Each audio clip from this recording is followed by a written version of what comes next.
So this is one of my favorite golf courses, and I always say that in some instances, but this truly is.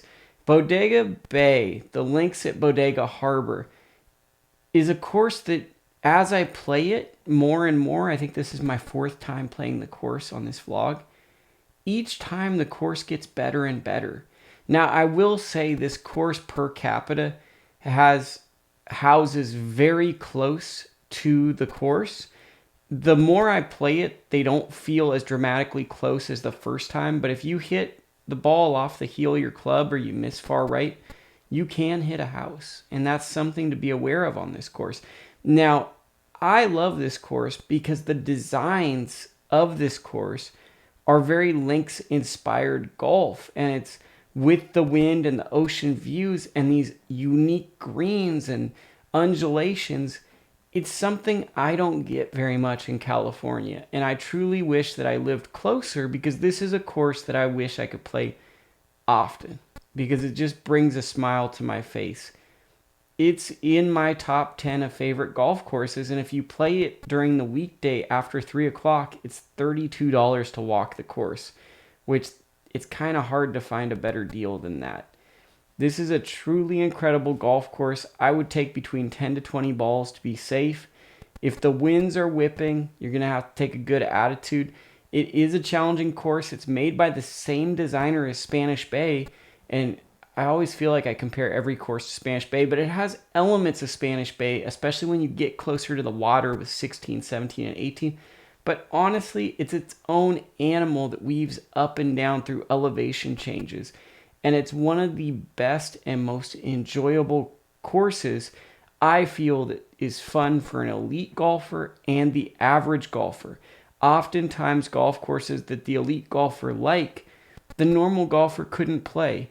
And what makes this course so special, besides the views, besides the maintenance, besides the location, is that I think everyone can have fun at this course if they play accordingly.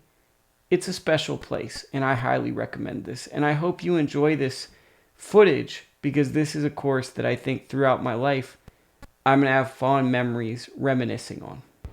The first hole at the links at Bodega Harbour really tests the type of player you are mentally, as there's houses that are in play both left and right, and it's actually a narrower fairway than one would expect as it moves up to the right. I missed my shot out to the right but didn't hit a house, and then you will see this goes completely uphill. That's the view looking down. I didn't get one from the tee box, but this is why I love this course. Look at the different type of undulation and hills that you hit into with wind. Ran that 9-iron over the green and then was left with a little chip that I got up and down for a bogey.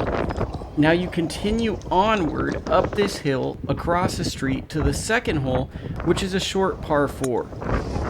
Once again, I was playing from the white tees because the winds were close to 30 miles per hour. I could have played from the blue tees, but it would not have been very fun, so I didn't.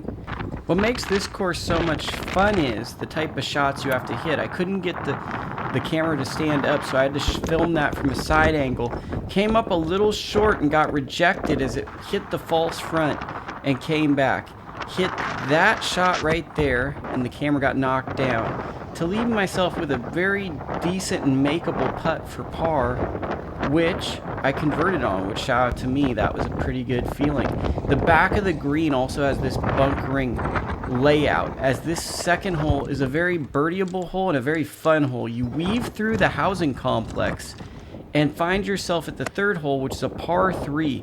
The tees were actually back a little bit further than they usually are for the whites on this day, and I missed out to the right where there's a slew of swells. You don't want to find yourself in one of those bunkers. I have before, and it's not very fun.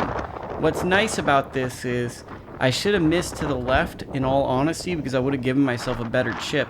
But there's a lot of creativity with your short game you get to utilize on a course like this. Tried to run it in there, but the winds were so strong it just could not get to the hole. I probably should have used about a 6-iron, as crazy as that sounds, to get it there, and I just didn't quite make that putt.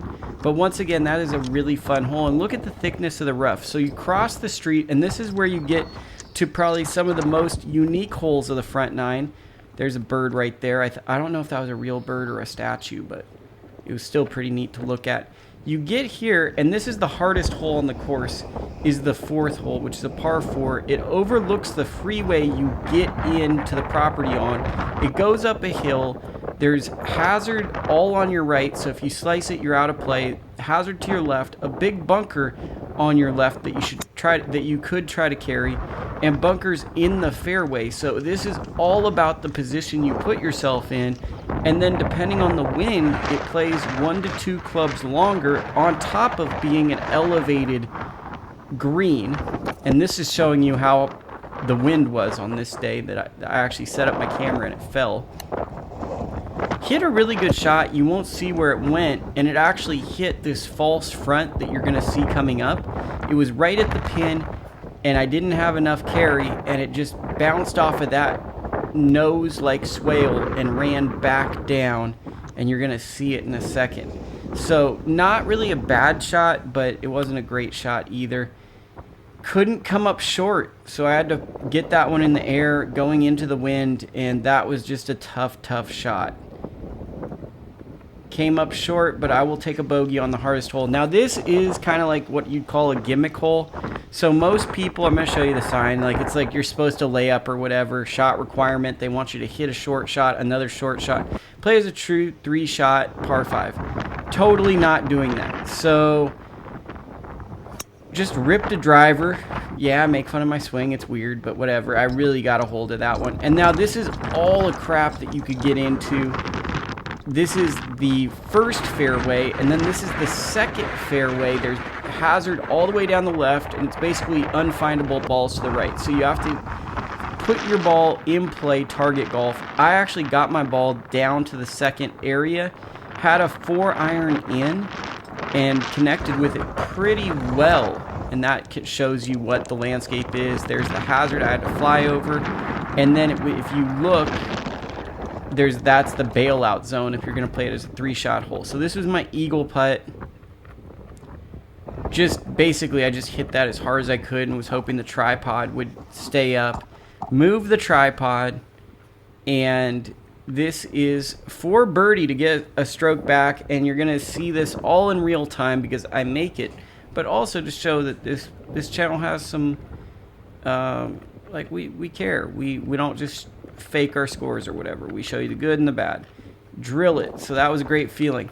Coming off of that hole comes into one of my favorite holes of the course. You go through this patch, and then you come to a par 3 that is completely different than the 7th hole at Pebble, but it feels like this is Bodega Harbour's 7th hole at Pebble, where the sea is involved. It's a short iron. It's a wedge in. On this day, I hit a gap wedge because the wind was going with me, and it's just a very fun challenge where you're hitting high to low into a big green with hazards all around. I love hitting these shots at the driving range, and I love hitting these shots on the golf course.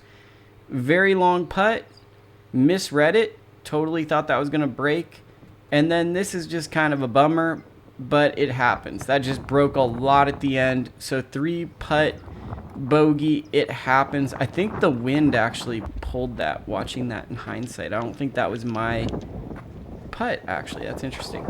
Then we cross this street, and then kind of like Pacific Dunes, which I haven't documented on here, but one day I probably will. Hit a like if you want that. Back-to-back par 3s on a long course. Really hit a good shot here. This will not represent how good of a shot that was. That was a 9-iron that I knocked down. I really hit down on it, and I couldn't see where it went. That's a beautiful landscape. It went all the way to the back of the green, and I was pretty pumped because I've never played this hole especially well. It's always been a hard hole for me, and that was just a really hard chip because, as you can see, the wind was completely in my face. And then I finished out with the wedge to get my par.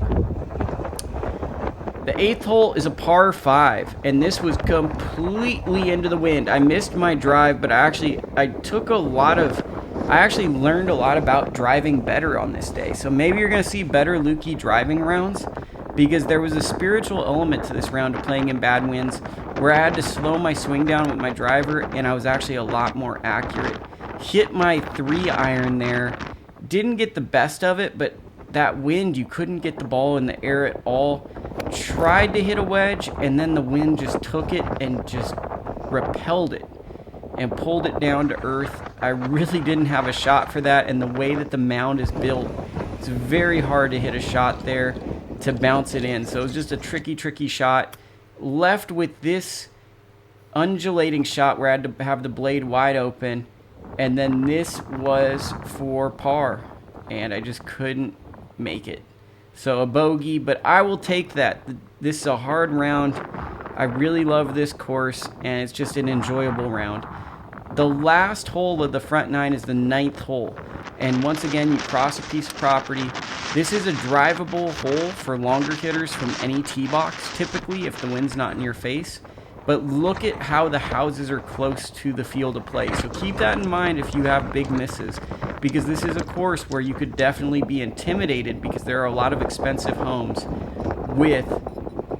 within reach of a bad shot. As you can tell, the wind was right in my face. I tried to hit a wedge. That was the wrong shot. I should have kept it lower to the ground. This is the downslope you can hit going into the hole, and then it's protected by bunkers in the front. And then I was just short, so I had to hit a wedge into this hole. Actually, not a bad shot. The wind just stopped it. That would have been perfect on a normal day, and just came up short, but that's the front nine. Thank you for watching this vlog. I appreciate anyone who contributes or subscribes or even likes a video. This is a passion project, and I'm just trying to do the best I can.